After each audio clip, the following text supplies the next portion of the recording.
ही पिसे कोणाची? मीनूचे घर शेतात होते. ती खेळता खेळता घरापासून खूप दूर आली. तिला 2 पिसे दिसली. तिने ती पिसे उचलली. तिला ती पिसे खूप आवडली. तिला वाटेत एक कोंबडी दिसली. मीनूला वाटले ही पिसे नक्कीच कोंबडीची असणार, म्हणून तिने कोंबडीला विचारले, कोंबडीताई कोंबडीताई, ही पिसं तुझी आहेत का? कोंबडीने पिसाकडे निरखून पाहिले. नाही ग बाई, ही पिसं माझी नाहीत, असे म्हणून कोंबडी खुराड्यात जाऊन बसली. कोणाची आहे बरं ही पिसं, असे म्हणून मीनू एका झाडाजवळ आली.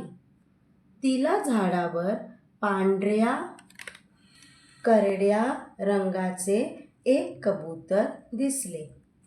त्याला पाहून मीनूला वाटले, याची तर नाहीत ही पिसं. तिने कबूतराला विचारले, कबूतर दादा, ही पिसं तुझी आहेत का? कबूतर म्हणाले, नाही ग बाई, ही पिसं माझी नाहीत. कोणाची आहेत बरं ही पिसं? या विचारात मीनू पुढे निघाली. समोरून आपला पिसारा सावरत मोर येत होता.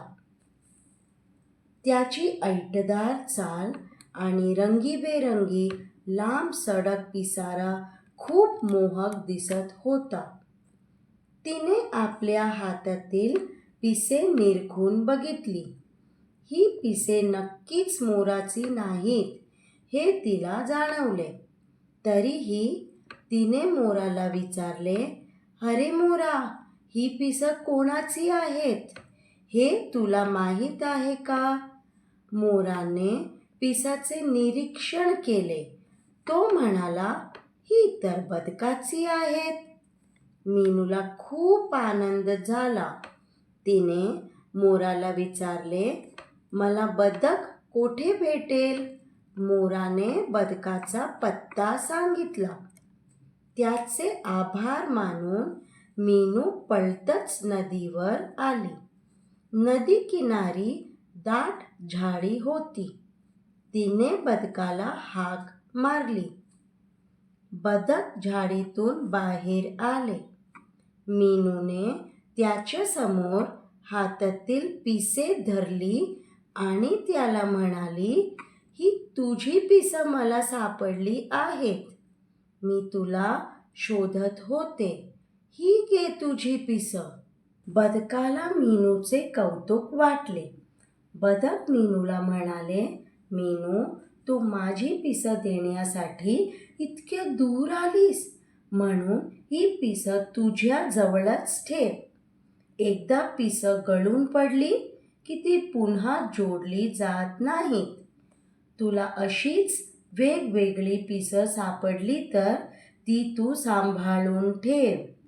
मीनू आनंदाने घरी आली. तिने बदकाने दिलेली पिसे आपल्या वहीत ठेवली.